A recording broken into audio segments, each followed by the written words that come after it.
நரசிம்மர் என்ன கூறினார் என்று பார்ப்போமே.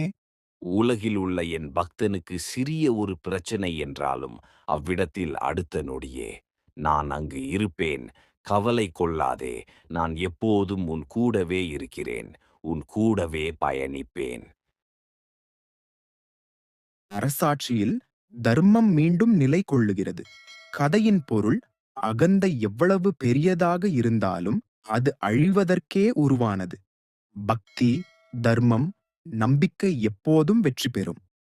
திரையரங்கு அனுபவம், நட்பு கலந்த சினிமா உணர்வு, பின்னணி திரை மெதுவாக இருளில் மூழ்குது.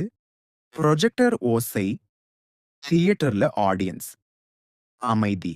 நண்பர்களே, திரை கருப்பாகி அந்த தங்க நிற ஒளி பறக்கும்போது என் இதயம் ஒரு தட்டுப்பட்டு போன மாதிரி இருந்தது.